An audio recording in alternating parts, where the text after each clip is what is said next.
Pinayagan na ng Philippine National Volleyball Federation o PNVF ang maagang release ng Alas Pilipinas Women's Team. Ibig sabihin nito, balik aksyon na ang ating mga pambansang bituin sa kani-kanilang PBL clubs bago pa magsimula ang Invitational Conference.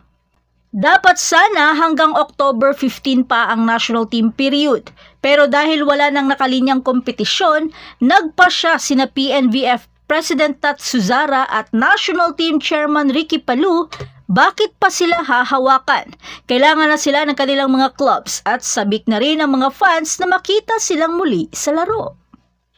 Kaya naman, pamilyar na pangalan ang muling magbabalik. Para sa Akari, 3 agad sa mga bigating manlalaro ang inaabangan.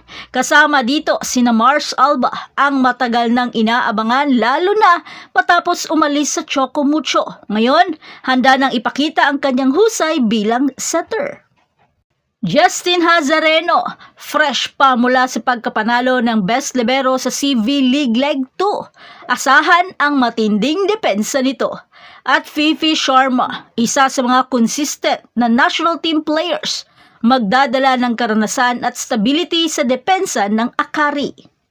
Para naman sa Choco Mucho Flying Titans, andyan ang bago nilang kakampi na si Tia Andaya, ang Phil-Am setter na may international experience mula sa US, Albania at Romania. Handang magdala ng bagong diskarte sa pag-orkestra ng opensa.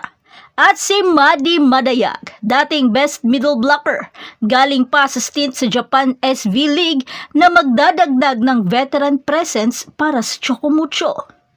Para naman sa Petrogas, magbabalik si Brock Van Sickle at MJ Phillips, ang dynamic MVP duo na magbabalik para muling buhayin ang Petrogas kasabay ng kanilang pag-rebuild. Thea Gagate para sa Zeus Coffee, ang multi-awarded middle blocker na galing sa injury. Pero ngayon, dadalhin ang taas, lakas at depensa. Mula naman sa Signal, balik na rin si Navani Gandler at dadalhin ang leadership at consistency sa Signal. At si Don Macandili Katindig, ang legendaring libero at captain, babalik para patatagin muli ang depensa ng HD Spikers.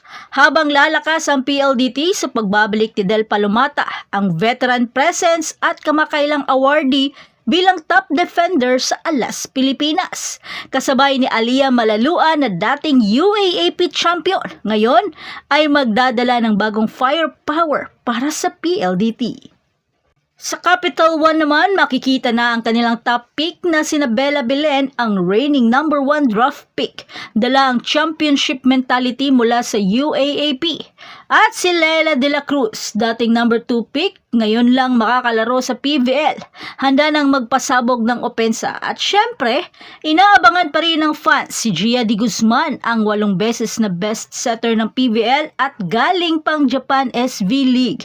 Muling pamumunuan ang opensa ng Creamline kahit wala siya sa lineup ng Creamline para sa Invitational. Pero eto ang twist, kahit nakabalik na sila sa PVL, tuloy pa rin ang kanilang tungkulin sa national team. Patuloy silang magsasanay kasama ang Alas Pilipinas 3 beses sa isang linggo, bilang paghahanda yan sa darating na Southeast Asian Games sa Thailand ngayong taon. May plano na rin para sa isang overseas training camp matapos ang PVL Reinforced Conference. Para sa mga fans, isang bagay lang ang malinaw. Mas magiging kapanapanabik ang PVL Invitational dahil sa pagbabalik ng 17 national team standouts sa kanilang mga clubs ng mas maaga kaysa sa inaasahan. At kasabay nito, buo pa rin ang kanilang commitment na itaas ang bandera ng bansa. At ano sa tingin nyo? Makakatulong ba ang maagang release na ito pareho sa PVL at sa national team? I-comment nyo naman sa ibaba at huwag kalimutan i-like, i-share at mag-subscribe para sa mas marami pang volleyball updates.